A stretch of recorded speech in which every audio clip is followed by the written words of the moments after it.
It got to be Wednesday, right? Yes, it is. Wednesday, October 5th. Everybody's home. Oh, yeah. Home, home, home. How's everybody doing? Good. Good. Everybody Not doing bad. good? Yep. Oh, yeah.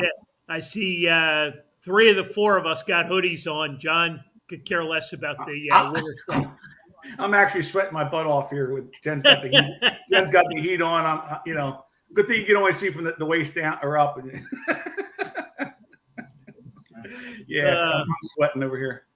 All right. Well, the heat got put on at the shop, so you're not going to be happy. That's all right. Yeah, That's only while you're there, Dad. Exactly. I hear you.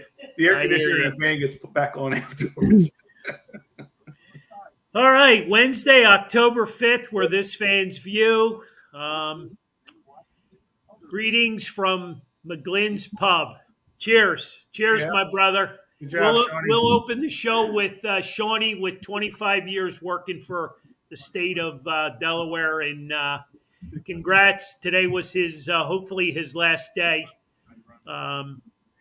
He's retired from one job and looking for another. So that makes him a free agent, right? It does. So, Congratulations, Shawnee. yeah, absolutely. Absolutely. And Joe Stinger survived Ian, I think it was. Yeah. Ian. Thank goodness for that. So we'll. I'm going to throw it over to John because he's got some fantasy football Updates. work to update us on. And I know you got your butt kicked. I know. I did. This was not. This is two in a row now. There, Mister Mr. Football. I know. I'm not liking the way the season started off so far this year. All right. Well, I got Jalen Hurts. I'm just going to put it that way. I don't know what that means. The Eagles are 4-0. So. I know, but I put Jalen Hurts in my lineup, and he had his worst game of the 4 weeks that he started. All right, let's talk fantasy football before you go off and lose your mind. Oh no, it's all good. He still had a good game, but just not for me for fantasy. But the viewers won 166 to 162 was an ugly, muddy game for everybody, and it was low scoring all around with some injuries and everything. But Mike Mulholland was the one who conquered all that, and he had the high score this week with a score of 229. So congratulations to Mike. He found out all the little loopholes and got through and picked all the good winners there this week. So what do you mean by loopholes? Well, just like all the injuries, the bad weather games, the low scores. Okay. So I mean, just there's always, it's fantasy football. You're always going to have, some. You pick the good players, and they just don't have a good game here and there. So yep. It's just the way it is. Okay. But Mike went through and got through it, and he got the high score. Congratulations. So that was week 4, correct? That was week 4. The viewers have a 3-1 lead now. And ouch. Yes, yeah, Carl, you're up this week to save us once again. So get those pencils sharpened, and we'll figure it out this week. I don't use pencils. Okay. We'll get the computer sharpened and go from there. So it was a good week. We had 62 players last week, so it's going good, and keeps growing slowly and surely, and it's a fun time. So. All right, so we're heading into week 5. I'm up, and we'll see how it goes. Yes. Yep. Exactly. See how it goes. Get your votes in, and we'll have fun with it. All right. Let's shift gears a little bit from one sport to another because our Phillies are Red October. Made the playoffs. They haven't done much the past couple of days. That kind of throws a little bit of a Debbie Downer on me because I thought they'd with the pressure off they might they might hit the ball a little bit. They're giving guys chance to play that normally wouldn't play. But then I'm more concerned with the big three, big four. They just don't seem to be. We're back in one of those ruts. Maybe. A little Well, when you take a no hitter into the eighth inning last night, Well, yeah. I'm No. a little discouraged. No, I understand. I mean, I think they were seeing 3 or 4 baseballs coming up up on last night. They celebrated pretty good on Monday night, so which was well deserved.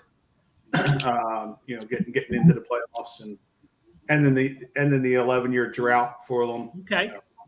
So I think they. All right.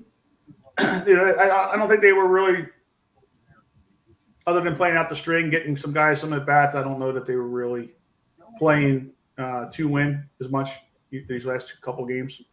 So. All right. I just, I like to get that, momentum going, and I agree. Nothing like winning a baseball game and carrying that on into the playoffs. The question I have, and it's a worthless question: do they leave right from Houston and go to St. Louis, or do they go back? They do. Yeah, they were talking about that in the pregame, that they're going to St. Louis. So they packed enough clothes for a backup trip. Yeah, because they're going and they got workouts tomorrow on the field, I believe is what they were talking about. So. Okay. Yep. All right. Well, playoff baseball Friday afternoon, 2:00, 2:07, whatever it is. Yeah.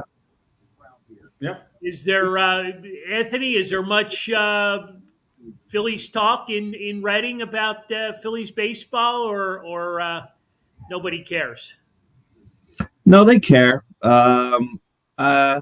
Internally, there's not, though. Like, you guys don't get anything from the Phillies or have to do anything because of that, or no, right? No, the guys in the office are excited Because they're fans. Yeah. But yeah, other than that, nothing crazy. We don't really hear anything or get anything beforehand. I think the most interesting for us is, sometimes we try to get tickets as a staff to see if we can, obviously get past the next round so they can get some games at home. So some of the younger guys that haven't had a chance to go, because a lot of those guys weren't here the last time they made the playoffs. That's what they're excited about. It's also a weird time too, because I don't want to say it's subdued a little bit, but people are so excited about the Eagles right now. I feel like it's kind of going under the radar a little bit. So I feel like we need to shake a couple people up here, because it's a pretty exciting thing. So I'm sure when the games start going on, people will get into it. But right now it just seems a little subdued overall. Well, I mean, when football season does kick in, and we'll dig into that in a little bit, it kind of does take over the back page. Right.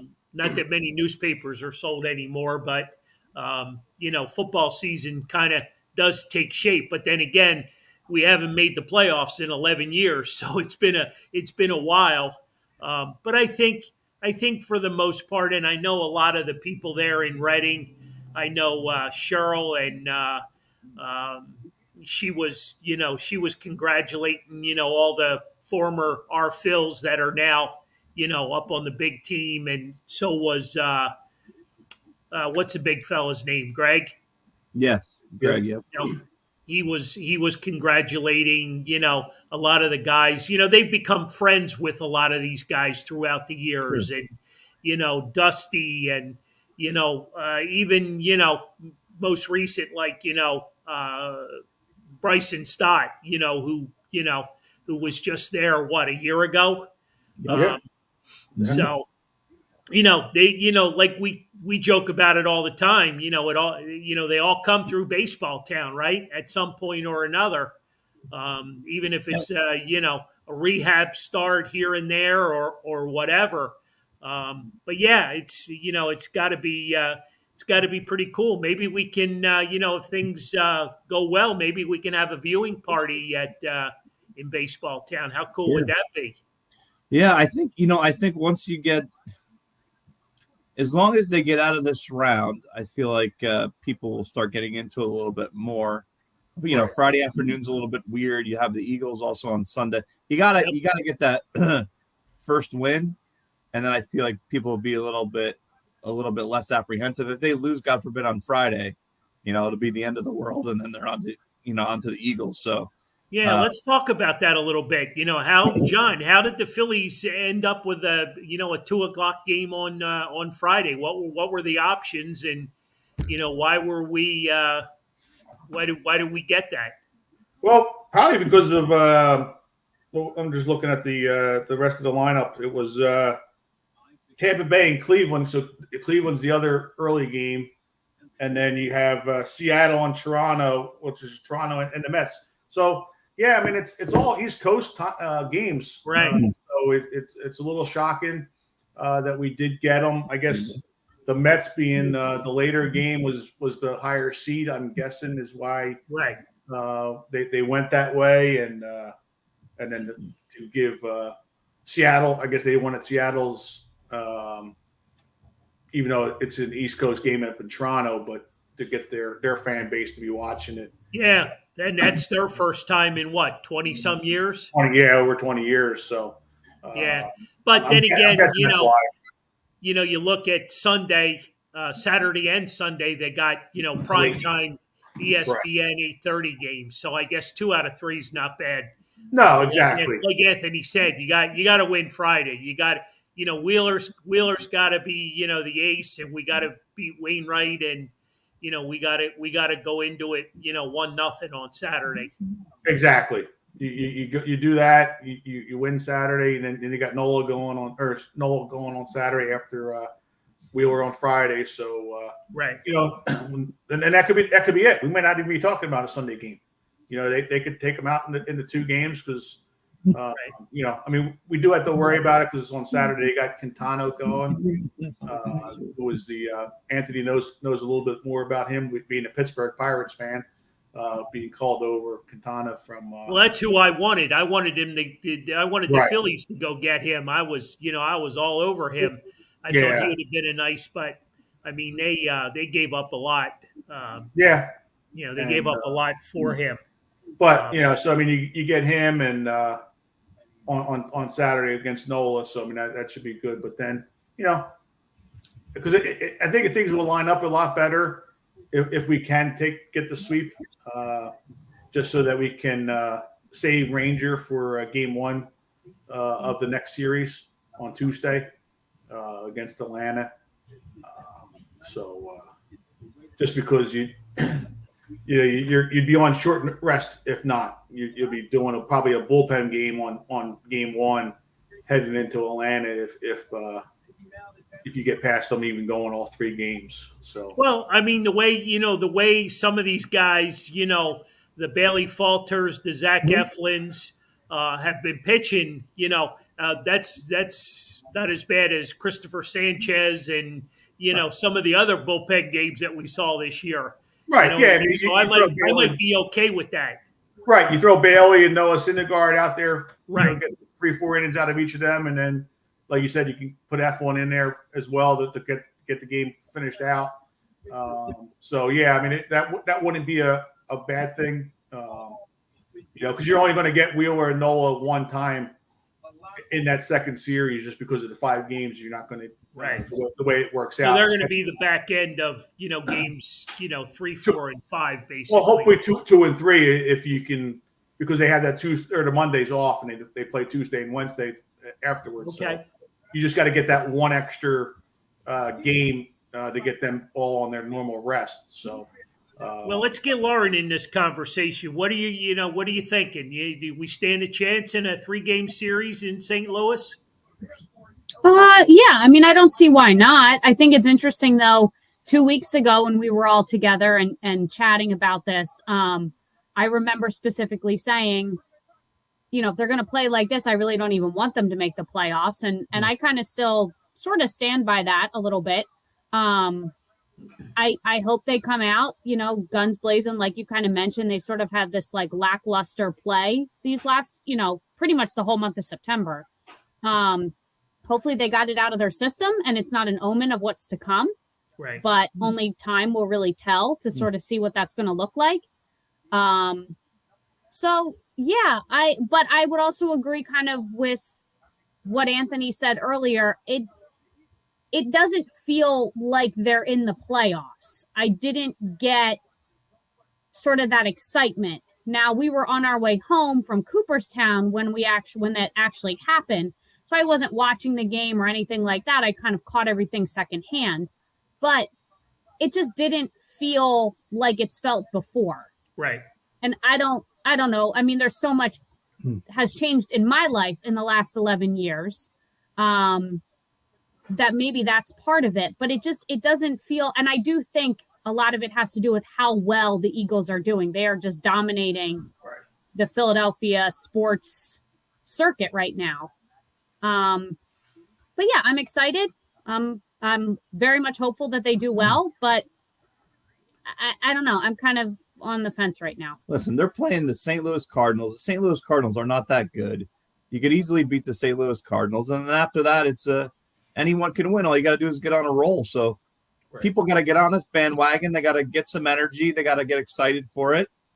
And listen, I think that manager deserves a job. I don't care what anyone says. When they were with Joe Girardi, they definitely weren't going to make that playoffs before. Ooh, she's not going to like this. They weren't winning at all. They weren't playing for him. They're playing for this guy. They made the playoffs. He deserves a job in that case. Whether people like him or not, he got him to the playoffs, which people didn't think he was going to do. People got to get excited. Teams in the playoffs. Yeah, I mean, if you said a few months ago the Eagles are going to start 4-0 and the Phillies will be in the playoffs, I don't think anyone would be bitching. So, but I also think people would have thought you were crazy. Okay, well now they're here, so let's go. Let's get excited. I mean, it's an exciting thing. Yeah, I think part of it right now is because this year is so different with all three games. We're not even going to have a home game in this first series, so I think that might have just win two real quick. Oh no, exactly. But I'm just saying, I think that might have a little bit of the getting all excited out of the way, just because you're playing three road games, so it's not like you're. Yeah, that seems to be the conversation with everybody, whoever you are. If you're directly involved with the Phillies, I know Tom McCarthy and Ruben have been talking about it, for the past couple nights, of not having a home game, and right, to the point of national TV takes over, right? So it takes the local flavor out, completely. But excuse me, I don't want to. And I know, Lauren, you guys were traveling during the celebration. I think the celebration in itself, it brought a lot of, like you had the owner down in the clubhouse, getting a champagne bath. You had the GM down there. I don't remember, like all of that, and again, it's been 11 years, and I forgot a lot, but, I just don't remember the celebratory of the GM and the owner and, the manager giving, a victory speech, which I thought was pretty cool as well, because he said, we're not done yet. We gotta win 13 more games. right. Well, and I sort of think that might speak volumes to why the players play for this guy. He doesn't get too excited and he doesn't get too down. It sort of just is what it is in front of him. And just how he sort of nonchalantly just said, there's no BP tomorrow, play through Wednesday and we'll go out there. We got another series, 13 more wins and we're world champions. And he just said it as if yeah. But I think he fully believes that. He is all in on that. And I think that's part of it with the guys, is that maybe Joe Girardi was a little overbearing. Maybe he was on the guys too much. This guy just seems like, we're going to play and do your best today. And then that's pretty much it. That's the extent of sort of what the coaching looks like. And that seems to work for this group. Yeah, I think that was the biggest change, between Girardi and Thompson throughout this year, like you said. And, and I think you see that in a lot with the players themselves as well, with their personalities. They're kind of, almost a little ho-hum. They just, we're on, like they keep saying, we flush it and we move on to the next game, and there's no real highs or lows going either way with wins or losses. They just move on to the next game, and they're probably taking that, like you said, that cue from Thompson there as well, where Girardi was definitely intense. That's was one of his things, and well, I think a lot of and all you guys know, Sue's feelings on the managerial change and why it happened, how it happened, who was at fault, who was to blame. But there's been a lot of changes. There's been a whole lot of changes to this club since spring training. You stop and you look around, and a lot of the conversation hasn't included. You released DD Gregorius, right? I mean, would you have thought at the beginning of the season that they were going to outright release him and eat that salary, and you were going to put a rookie in there? And that's basically what they did. And again, you go back to Joe. I don't think that move happens if Joe Girardi's the manager. correct. Yeah. It there's a lot of parallels here when you stop and think about a lot of the stuff that's gone on. There's been change after change after change in the bullpen. Some of it good, some of it bad, but for the most part, they seem to be the changes that they made seem to have got this bullpen straightened out. Because they needed to get rid of a couple of guys. Yeah, 56 players this year. Yeah, they had to be done.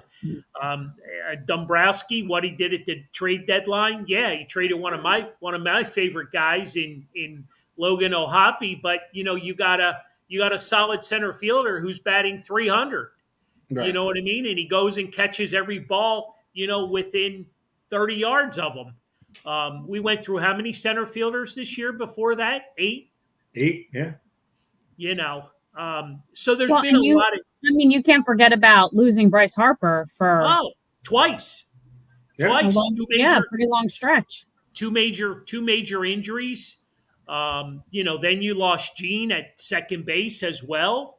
And to overcome all of this and to be heading to St. Louis for a three-game series that I think we've got just as good a chance as they do. And, it's going to be, home field advantage, but you know what? I just like to see, some good solid baseball, good defense, and, let's score a couple early runs for Wheeler and Nola.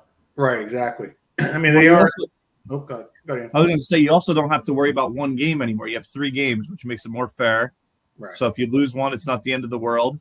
I mean, maybe that's also a reason that people don't seem genuinely jacked up right this second, because, if it was one game, that's all you'd be hearing about. What do we got to do? Blah, blah, blah, blah, blah, blah. You got 3 games. So, yeah. Hopefully you win the first one, you feel better, but you just got to win 2 of the 3. That's it. I like our chances with Wheeler and Nola. I really do. I know I'm a homer. I'm not going to sit here and say, they don't stand a chance. I mean, Wheeler's been lights out since he came back. The arm is, he's not bringing that tired arm. You know what I mean? And how good was Nola the other night? I mean, he had a perfect game rolling into what, the 7th inning? It was, yeah. So, I mean, just need to score a few early runs. They score a few early runs and let these pitchers take care of business. I think we'll be okay. Yep. I agree with Jim. I think the Phillies do win it in 2. I do. That's the best team for the Phillies to play, and not having been in the playoffs for 11 years. The Cardinals are an okay team. They're not like they're okay. You could beat them. It's not like you have to face the Dodgers or the Padres or some crazy team right out the gate. Right. Beat the Cardinals, feel good about yourself, and then bring it to the next round. That's all you have to do. Yeah, I mean, they are 25 games over 500 though at home, so I mean that is a little bit of a challenge with the Cardinals. But but they are struggling though. Wainwright's not pitching at the way he normally was earlier in the year. You got to worry a little bit about Quintana, but I think they got Jack Flaherty that they're saying for Game 3 and instead of Montgomery. So, the Pirates also just beat the Cardinals. Yeah, but that's irrelevant right now. Yeah, she just had to slide that in. That's all. Right. Yeah, that was just the Pirates' honorable mention. That's all that was. Mm-hmm. Yeah, no, I agree. I think the Phillies have the better pitching right at the moment. Like Carl and I were talking a little bit prior to the show. Who's just going to close the games out is where it's going to come down in the bullpen. Because now your 4 top guys who had saves this year aren't going to be pitching. So now you're down to Alvarado and F1, or you're probably your 2 best options as the closer, and then they got a total of three combined saves for the year. So, and F1 just got it on Monday night, his first save ever. It's going to be someone you never thought of, never heard of. That's what happens in the playoffs. Right. Oh no, exactly. It'll be some weird guy you haven't thought about at all, and he's going to end up helping you. Mm-hmm. No, that's true. Hopefully it's Connor Brogdon, and we can get him going and get him fired up, and get that slider of his, swinging and missing.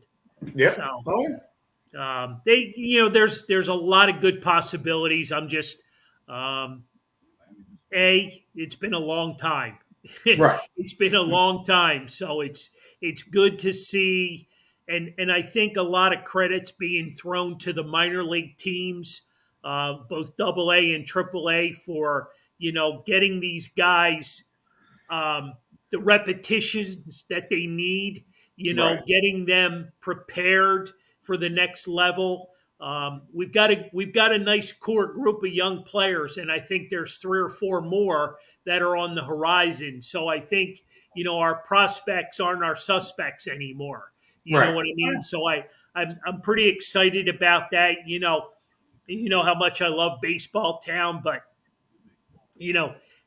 all these guys have gone through there. It's been awesome for the organization, right? To go from AA to AAA and then on, to the show. So, it's going to be fun. We got to win Game 1. I think Game 1 is huge. Game 1 is the secret to, getting back to Citizens Bank Park and getting I don't even want to talk about the next round. So, it's I think those are weekend games as well. All I know is that the Phillies called Derek Hall back up, and then they went to the playoffs. Well, I love the juju. I'm a big Derek Hall fan. Just look at the Tops Now card that's coming out, and the first guy you see is number 25 in the dog pile. So that's all I need. You know what I mean? My heart bleeds for this kid, and I just want to see him given a chance in Philadelphia. I'm not so sure it will happen. We've talked about it. Who knows? Who knows where next season goes? When will we find out? Is he definitely headed to St. Louis? We don't know. They have till noontime tomorrow, right? Actually, they were saying early Friday. I think noon on Friday. Okay, Friday. I think Ruben was saying that in the pregame that they actually have till Friday to announce the roster. So right. Brad Hand was pitching today, so that hopefully he'll be a guy that will be coming back. So we'll see that might help the bullpen a little bit as well, and give us another option for a guy in the closer spot. But I'll have some moves to make then. The last thing that I have to say is I didn't realize it had been 11 years. And maybe I don't pay attention well, but I hadn't really realized that the Phillies hadn't made the playoffs in 11 years. I guess because the Eagles have done so well recently, I've been distracted by the Sixers. But I was like, oh, didn't we do that last year? Didn't we do that the year before that? Haven't we done that a couple of times since, 2011 when they were last pretty decent? So I don't know. I don't know. Maybe, like I said, maybe I just don't pay attention, but it hadn't occurred to me that it's been that long. Yeah, well, I mean, we're still living, 1980/2008. There was still, the after effects of the '08 team through 9-10. And then when did they start to tear it apart in 11? Well, 11 was the last playoff year, and then 12 they actually broke it down. Right. So, it's kind of been a continuation of, a lot of bad baseball because, again, and we'll go back to prospects, we traded them all away. So we really didn't have a whole lot to fall back on, in the way of younger players like where we're at today with the recent drafts and, the prospects that we now, the thought that you could have a Painter and a McGriff in the starting lineup next year, Right. on the pitching staff. I mean, that's pretty remarkable for a franchise that was so beat up just a couple of years ago. Yeah, So, that's true. That's true. but yeah, it's going to be exciting. Get out of Houston. With no major injuries. Give the guys another day off tomorrow and travel to St. Louis. And, anybody seen the weather forecast for St. Louis for the weekend? No, I haven't seen it. No. Okay. It's gonna be the Philly red. Well, there's going to be a lot of red, so not Cardinal red. It'll be Philly red. you gotta be able to separate it. But it was also nice to see Nick Gaetan getting a base hit off his brother today. yeah, That was Very- nice. very to see. interesting. Yeah, there's been a lot of parallels this year. You had Nola and his brother when Yeah. they played in San Diego. What was the other? There was another family situation. Escapes me for a second, but the Maton was very cool. Yeah. Very, very cool. And how about the job that Matt Verling's been doing all year? He's played almost 100 games now, Yeah. through the outfield, and he's filled in, incredibly, Yes. so a lot of positivity, high in 60. Well, that's good baseball weather, right? Yeah. Jim Wright giving us a little weather update. High in St. Louis is 62 degrees, so we'll take that. Yeah. We'll take that every day. We'll take that. So, all right, let's. I want to throw this back to Anthony while we're in baseball conversation. I know there's a lot of construction going on out there in baseball town. You want to bring our listeners up to speed? Yeah, so last week they took down the right field upper level billboards, not where the pool is, but from the right after the pool over to the video board. Took those down.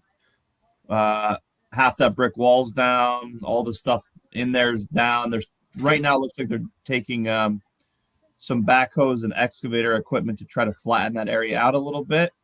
And I looked today, it's 188 days until next year. So by this time, as far as the spring goes next year, the building itself will be up. We have 188 days to get the building up. And then, it'll take another year or so to get all the inside plumbing, electrical, all that stuff done. But they're moving quick. I mean, they knocked all that billboards, all that stuff down within a day. The next day they started flattening it. It looks a little bit more flat every day. It's a little startling to see, the first time you see it, because, you can basically see from home plate right to the road because that sort of wall structure is not there anymore. But yeah, when you're driving right down 61, for those of you who've been there, and you look to the right, you can literally see the grandstand. You can see the red, the blue, the green seats, everything right as you're driving by on the road. So that's That's funny. Yeah, it's a little startling at first, just because you're so used to seeing all that stuff there, and it went down Right. so easily and so quick. But when it's all said and done, it'll be nice. It'll be a nice sort of state of the art facility. I still think we're going to be ahead of 99% of the other teams that haven't even figured out funding or what they're doing yet. So despite some of the hurdles and the obstacles and stuff we have to still figure out, I think we're still ahead of everyone else. And when it's all said and done, it's going to be one of the nicest facilities that are out there. I mean, these guys, it's not what you think of minor league baseball anymore. Those days are gone. The Bull Durham days and getting on a ratty bus and eating bologna sandwiches. That might have been some teams when I started 12 years ago, but they I'm not just saying the Phillies, the Major League Baseball considers these guys very valuable assets, and they're not going to put them through that anymore. So they're giving them state of the art everything. And that's going to be a trend that's going to continue, whether people like it or not. People are like, well, I want them to have to deal with those things that the old guys did. Well, that's irrelevant what we think. That's not what they want, and that's not going to happen anymore. So this is going to be a nice facility that the Phillies can use, and then we can use it anytime they're not in there. Nice. And does that logic come from the idea of, let's take Bryson Stott, for example, just because I know he was recently there, but you're not going to put Bryson Stott on these, rinky-dink buses eating bologna sandwiches when in a couple years he comes up to the Phillies and makes some millions of dollars in TV ratings and merchandise sales and all that kind of stuff. Well, I don't think it's just because of that. I think it's a culmination of a lot of things. I mean, they didn't get paid a lot of money for a very long time. They're finally, last week or the week before, they agreed to, have a union. So a lot of the things that they wanted for a long time, complaining about pay and housing situations, and it's not really something that the Reading Phillies did, because we've always, obviously I work there, but we've always taken care of them. But there have been a lot of owners that really haven't done that. They've sort of skimped on that to save some money. And now they're sort of being told that, hey, you can't do that anymore. If you want to keep your affiliation, you got to do it right. So I think it's a combination of treating them as assets, because that's what they are. And kind of just doing what's right after all that time. Now it's going to obviously cost the minor league owners more money and things like that, but it's also going to cost the major league teams money, because they have to, pay everyone more. Now, a lot of people will say, well, why are you doing that for a guy that's a backup catcher hitting 202? Well, I don't think it's about the backup catcher hitting 202. I think it's about Bryson Stott. Yeah, but I don't even think it's that. I think it's about the whole give everyone a chance on equal ground, so that they all feel the same thing, so that if they do make it, they have that quality all the way on up. And I think that's what they're trying to do.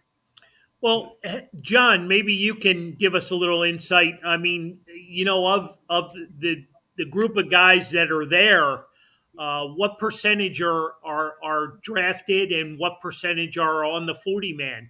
I got to think that number is probably growing every year, right? Yeah, there's a lot of. I mean, they're drafted. I mean, but the 40-man. You mean as far as the 40-man that the Phillies drafted? Yeah. I'm thinking it's probably at least half of them. Well, what Lauren said and Anthony's talking about, goes beyond assets, because they're investments, right? You're investing in these kids. There's millions of dollars in bonuses and signing bonuses. Right. There's a lot of money invested here. But I mean, Baseball Town does things, in a much. I mean, I've been to other parks, minor league parks, and I know I'm biased, but they do things differently, and they're gonna still find a way to get fans, up close and personal. Because I know everybody was, concerned that the players won't be walking through the plaza, and that probably should have never been to begin with. Right. You know what I mean? That sort of thing. We're spoiled with it, but I'm sure Baseball Town's going to do a fine job, and the players are still going to have to come through the cattle chute, right, to go to the bathroom during the middle of a game or something. I mean, how's that going to work? I mean, yeah, I mean, if you had to go to the bathroom, I imagine you would come through there. But I mean, like you mentioned, we're going to still do things on Sundays. We're going to probably, knowing this, And Yeah. in our mind, we're going to know this ahead of time. So we'll try to do more autograph sessions on Sundays and make sure that Sure. they're still a part of it. I mean, yeah, the people that do complain about that, it sort of is what it is. We don't really have a choice. There's nowhere else to put this structure, Right. but we're obviously cognizant of that and not to lose that. So yeah, you might not see them there for every second when you're having a beer, but they're still going to hang out after and have a drink, and they're still going to sign autographs, and it's still going to be 100 times different than every other place anyway. So Sure. I wouldn't let that be a concern. Yeah. No, and Hey, like you were saying also too about the being commodities and assets to the team. Just look at this year. We had 56 players that were played for the team that we had to pull from the minor leagues.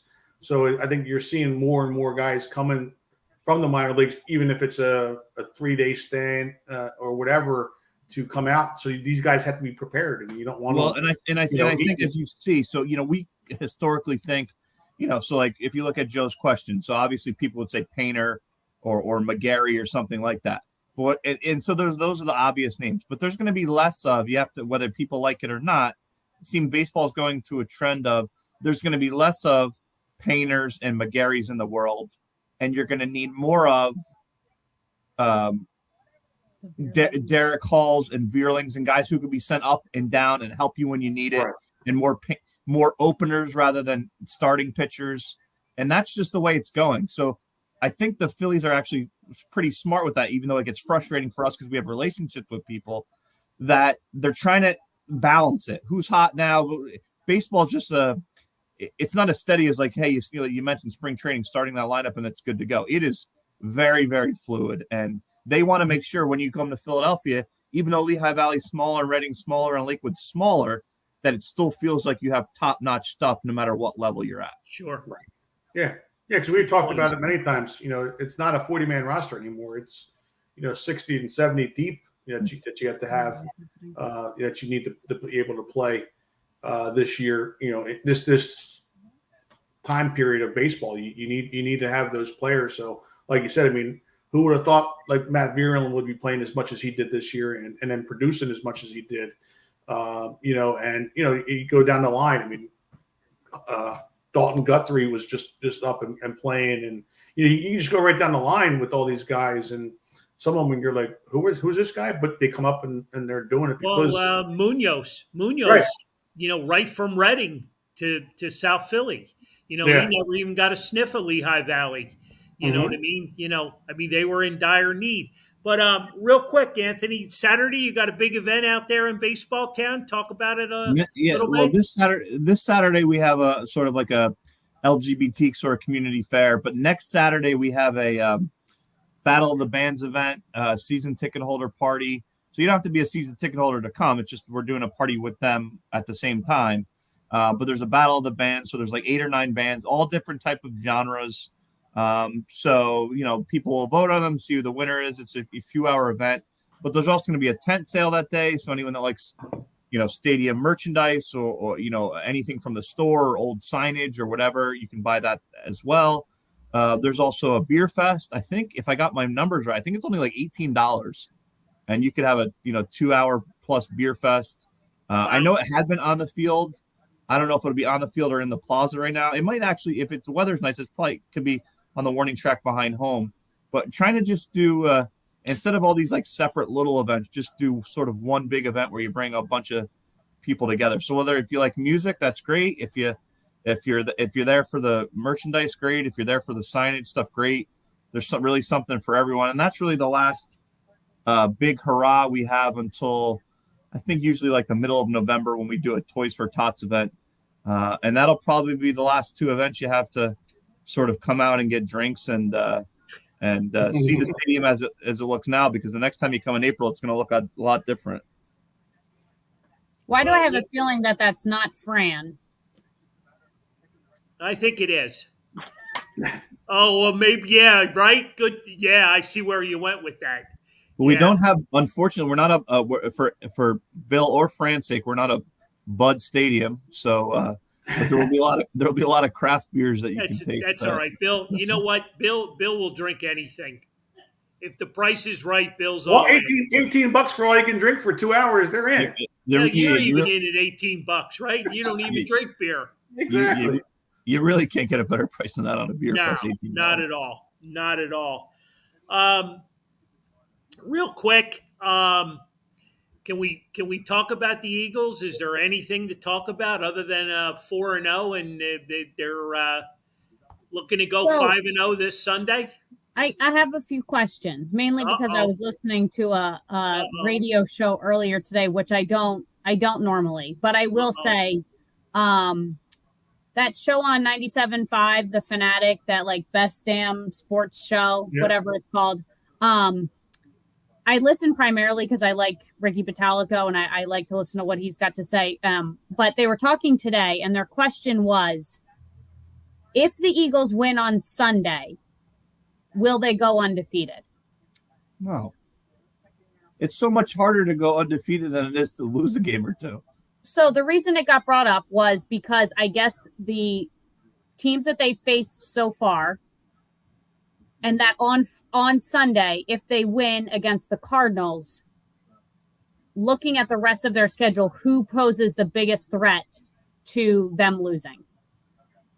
Well, you only have two tough games after Sunday, and I don't even think Sunday's going to be that hard of a game. And by the way, the Birds are a 5-point favorite on the road. Exactly. Against Zach Ertz and the Arizona Cardinals. Exactly. I don't see that being the problem. The hard games that you're going to have is kind of like Nick has mentioned there is going to be Green Bay but it's here in Philadelphia. They have a pretty solid defense, and it's later in the year, so hopefully hopefully for them, not for us, they'll have their offense figured out a little bit. And then just because it is a divisional game, the game in Dallas, later. I mean, later. I personally don't think they'll go undefeated. Let me just put that out there. I was just merely relaying a question that I heard on a show earlier today that I thought was interesting. I think the biggest thing, as with any season, will be the minute, and it'll happen, so we just have to prepare for it, is the minute one of these key guys gets hurt. Yeah, and we're starting to see that a little bit. Jordan Mailata is probably going to be out this week because they activated Andre Dillard today. They also signed a new kicker, so that probably means Jake Elliott's going to be out as well. The kicker. Yeah. Seriously? Exactly. Seriously? They had to go public with that? Right, exactly. And they still haven't said anything about Darius Slay, big play Slay. So that's a big problem right there as well. They might be able to get away with Salamalo being out a little bit if he's out or banged up a little bit because what was it, Opeta? He played pretty well last week. They've got some depth. You know what I mean? Yeah. They've got some depth throughout the team, actually. Yeah. Oh, yeah. No, exactly. I mean, the only spot that we have to worry about is not getting hurt is Jalen Hurts. I mean, that's like any team, you can't lose your starting quarterback. I mean, losing Mailata is going to hurt a little bit. Just having that protection on that left side, for Jalen Hurts to feel that safe, comfort zone out there, as much as Dillard has done well in spurts. He rolls to the other side anyway. Right. So I don't, I've been breaking down a lot of film because the critics are coming hard and fast, and I need to be ready. So. Oh yeah. Well, what's interesting is Nick points out some of those teams that might be tough down the road. Watching them play, no team really scares you right now. I usually feel like when you get a loss is, the week after you play those teams and you play the Browns or something because you're tired. You know what I mean? I forget who it was. The Eagles play the Cowboys next week, correct? Correct. After the Cardinals, but that's home. Right. So I guess somebody in the show brought up that they could very much see the Eagles losing this Sunday because they already sort of have their sights on Dallas for next week. Maybe. And that's sort of one of those sloppy losses that you encounter because they've already sort of skipped over this one. Yeah, but Jalen Hurts had his best game against the Cardinals his rookie year. was one of his better games passing. And Hassan Reddick, who was defensive player of the week this week for the NFC, was on that team. So you're taking that away from him. So he's played well against the Cardinals. So hopefully that continues, and that was out there as well. So we'll see what happens. But yeah, I don't see this week being as much of a problem because they're in a lot of turmoil as well out there with Kyler Murray. He's up and down. You just got to watch him. Late he'll struggle for 3/4 of the game, and then pull magic out of his hat late in the game. And I think with Hassan Reddick, that being with him, he understands a lot of that, so that'll help there. And our defense has been pretty solid, so I don't see that being a problem. Like Nick said, Miami was a tough game, but I don't think now with Tua being out, I don't know that that's going to be as tough of a game for them because I don't know. Unfortunately, it's sad, but I don't know if Tua plays the rest of this year. Right. Who's the next man up down there? It's a good Bridgewater. I think it was Bridgewater. That's exactly who it was. Yeah, Bridgewater, right? Yeah. He's about the only guy that has arm strength to get the ball to Tyreek Hill. Yeah, Tyreek. So I hate to interrupt, but I just got a knock on my door, and it's time for the Mattis Minute. Uh-oh. And on the hot seat today would be one Carl Henderson. So wait. When did we interject the Mattis Minute into our, local, stay at home? I just do what I'm told, and when the envelope arrives at the door, you don't ignore it. Wow. Overnight delivery. Wow. All right. So you ready? I'm ready. Oh boy. Did you ever consider naming the store Dollar Carl's Baseball Card Shop? No. No. Tell the truth. Your favorite number is 9, right? It's actually 79. Do you have any autographed Deshaun Jackson sunglasses for sale? I do not. I regret ever having him in the store. Who would win a race between you, John, Sean, and Bill Mattis? Certainly not me. Certainly not me. That's a rough race. Yeah, I'll tell you what. You will never see that on ESPN Top 10 Plays. We'll make the Rich Eisen 40-yard dash look like he's going NFL style. My God. Is it true that Joe Stinger is buying the store and taking over in 2023? Joe Stinger? I'm just reading the questions. No. Joe loves Florida just a little bit too much. Have you ever seen anybody drink Budweiser better than Bill Mattis? No.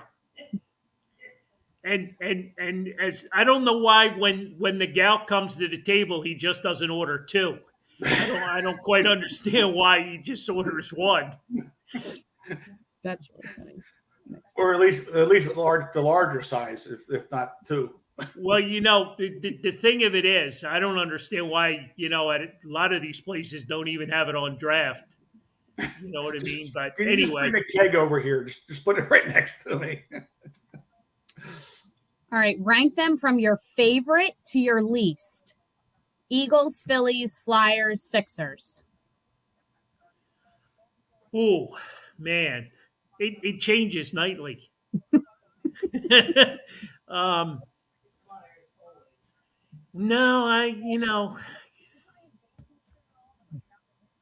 Flyers were there for the longest time. For the they got longest. Your heart. What happened? They got your heart, but right now they're struggling right now. Yeah, they're strangling me now. You know what? I'm going to go Eagles, Phillies, Eagles. Does that make any sense? No. No. Eagles, Phillies, Eagles.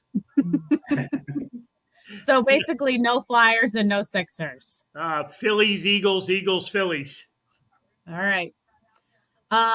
When you start the Carl's Cards Hall of Fame, who are the first 4 non-members to get elected, and who is on the election committee?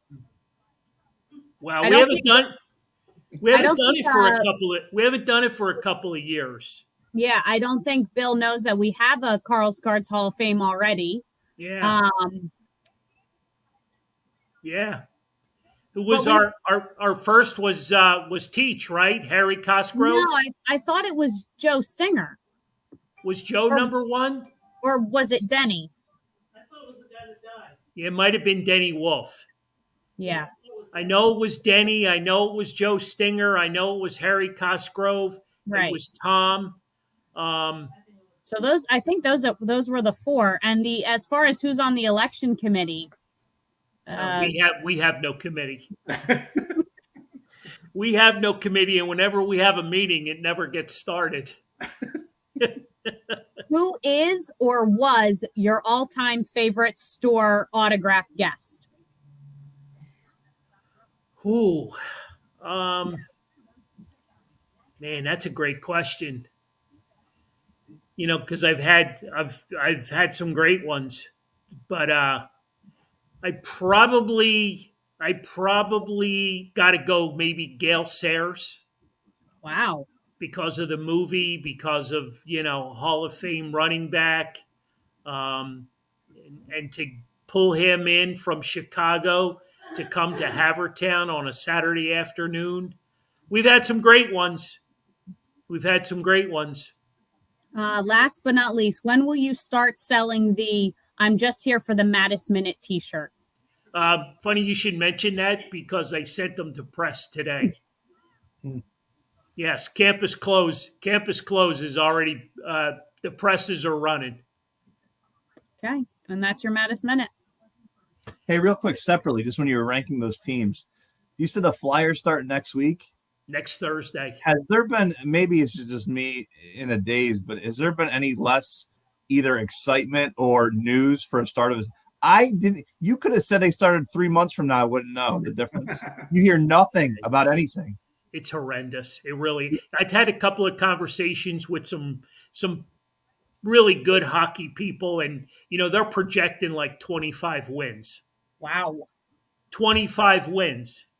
I mean, I feel like there'd be at least more people in like an uproar or something talking about the coach. I think with the Eagles and the Phillies doing so well, you don't even hear a damn peep about that. That'll go so under the radar, that start of that season. But wait, didn't I even hear that they're not on Comcast for opening night? They're not. Yeah, they're streaming it, right? Yep. The game's being streamed. Yeah, There's isn't going it to be like a lot of that. ESPN Plus or something? So it's not just like you can't even just turn on NBC Sports and get it next Thursday. Why? Because there's something else on there? Well, Nick brings up a great point, about them tanking this year to get the number one pick, and I forget the kid's name. Oh God, I was just talking about it yesterday. The kid's unbelievable. He might be equivalent to a Connor McDavid. So if that's the case, yeah, Connor Bedard, thank you. Yeah. And not because he has the first name Connor, but he's, he puts up points unbelievably. So, maybe we got the Flyers, tanking much like the Sixers have done for the last 10 years. Well, maybe they have I haven't looked, but hopefully that you would hope that their marketing team has a hell of a promotional schedule to bring people in. There's got to be bobbleheads and things, there's got to be a lot of stuff.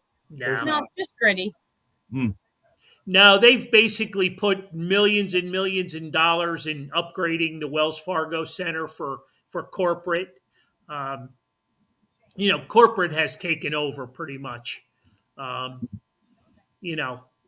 It's just, forget the casual fan.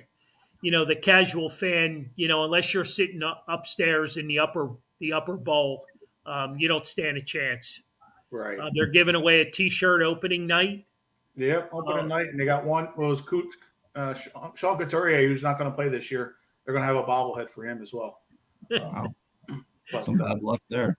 Yeah, and then of course they'll be doing 1,200 gritty things as well. But Well, do they have is it an anniversary or something where you can bring people in? Anything? No. Nothing. Oh, that's horrible. no, did you? They were saying the other day that the Flyers might actually go with the Sixers out on Broad Street.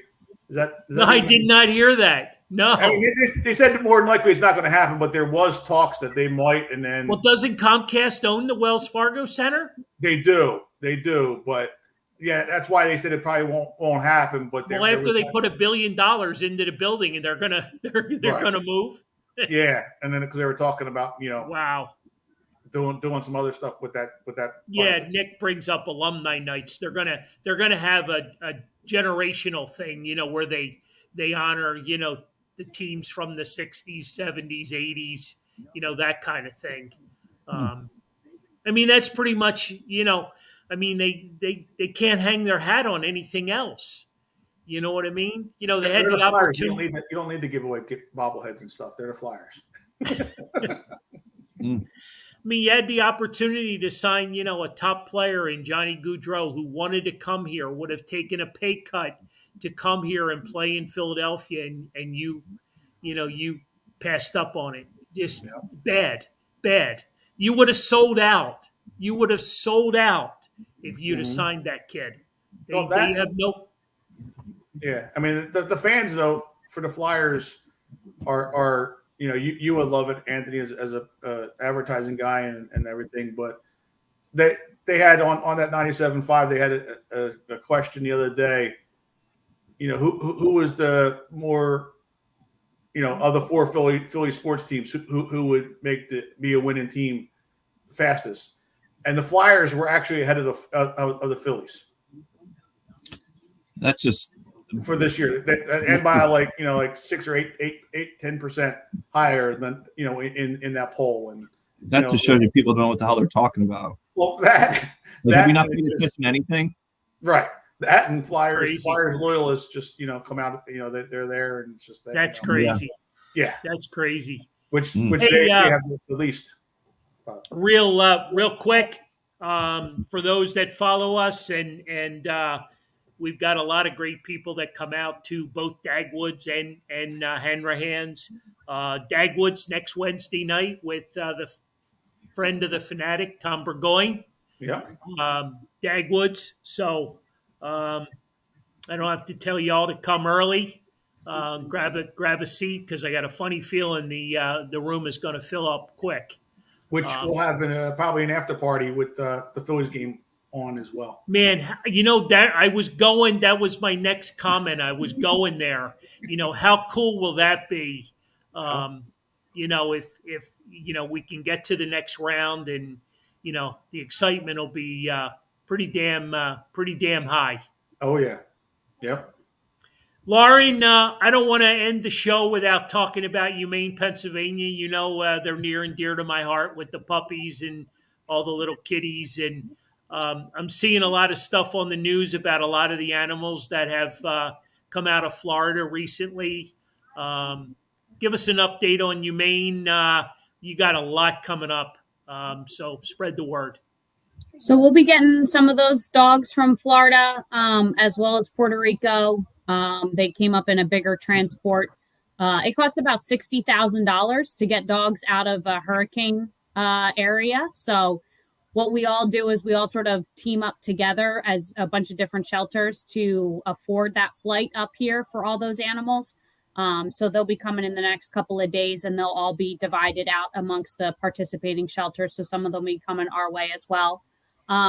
This weekend, we've got 2 events. On Saturday, we are in Marietta, PA, which is right outside of Lancaster, for a Blues and Brews Street Festival from 1 to 6. And then on Sunday, we've got a Dogtoberfest, which is basically our spin on Oktoberfest, in Exeter, which is right outside of Reading, at Liberty Tap Room from 12 to 4. So we've got 2 events this weekend. We've got 3 or 4 more throughout the rest of October. And then our big event is our art auction on November 5th, which that's pretty much my focus 24/7 now, is getting that ready to go. So that's our our big annual fundraiser each year. We had a really great year last year, so we are hoping to build on that momentum again for this year. Very good. Awesome. Great job. You guys do awesome work, and it's good to hear. So any help or anything that we can do, feel free to reach out. John, you got any closing thoughts, comments? We miss anything? I don't want to.